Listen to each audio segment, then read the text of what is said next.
How's it going, everyone? We've got an awesome Stellar Blade update. While it won't be like legit new DLC and an expansion that's probably still on the way, and who knows, I don't know the extent of what this is exactly going to be, but we have some confirmations for new stuff coming to Stellar Blade. Stellar Blade's photo mode is going to be dropping. That has been something we've been wanting for quite a while and people have been asking for quite a while, so that is incredibly exciting.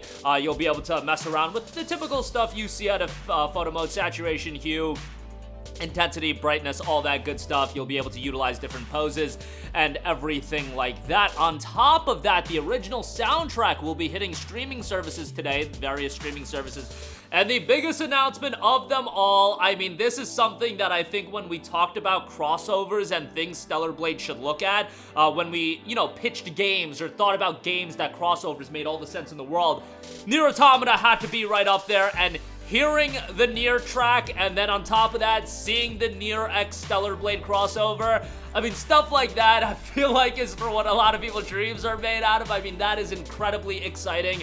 That is DLC coming to the game. We don't know the extent of what this is gonna be. If this is gonna be a whole new section, I have to imagine it is, because they have this whole new locale created. And now that I think about it, when we talked about these game crossovers with Nier, with Final Fantasy VII, the floodgates have really been opened completely wide open if we're talking about Stellar Blade crossed over with other IPs and making entire sections out of those IPs and making entire levels. I think that is incredibly compelling if you're talking about doing a $15 to $20 DLC expansion where it is Stellar Blade X Nier Automata, or you could do Stellar Blade X Final Fantasy VII, so on and so forth.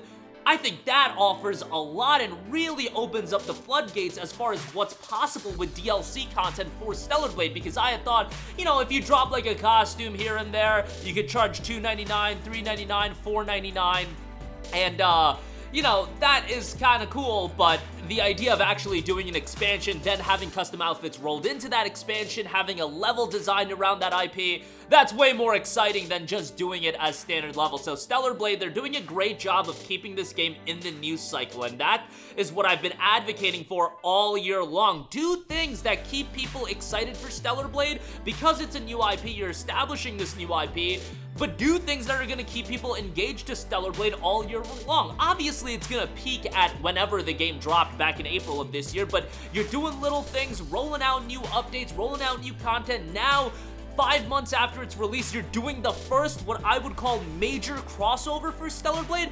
The way Shift Up has executed promoting this game, going back to January of this year to State of Play, can please every developer, every publisher just take notes at how Stellar Blade was handled, at how Black Myth Wukong was handled, and 2 new IPs this year have just done outstandingly well, and Black Myth's getting DLC next year as well, and now Stellar Blade, you just see how they're capitalizing on momentum. They have momentum coming off of the release of the game, and now they're capitalizing it with new content, and they've been spreading this content out enough, and this content's gonna be out by the end of this year. It's incredibly exciting, all things considered. When I see things, I get so mad at video games a lot of the times because promotional aspects aren't handled well. Capitalizing on momentum isn't handled well. Games are in development for so long, revealed so far in advance, but Stellar Blade did almost everything right, and I'm just happy that they were rewarded for it. I'm sure at some point they'll drop it on PC. I'm sure at some point they'll have maybe a story expansion. They'll do a full-on sequel, but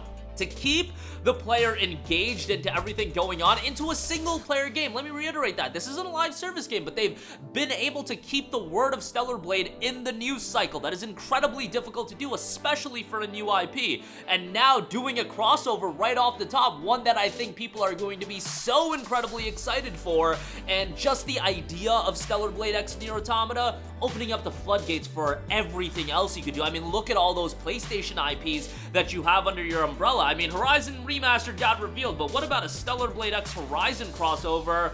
That would be really cool. Stellar Blade X God of War, that would be really cool. Like, the options are really limitless, and hopefully Shift Up will continually doing this. I'm not saying you gotta spam these out every couple of months or anything like that. I would say one every year would be more than enough, but doing crossovers like this, I think, makes all the sense in the world. Just huge thumbs up as far as that's concerned, and hopefully we hear more about it and exactly what this piece of DLC is gonna be. But that'll do it for me. Let me know all of your thoughts in the comments section down below. Sound off there. Thank you for watching, and goodbye.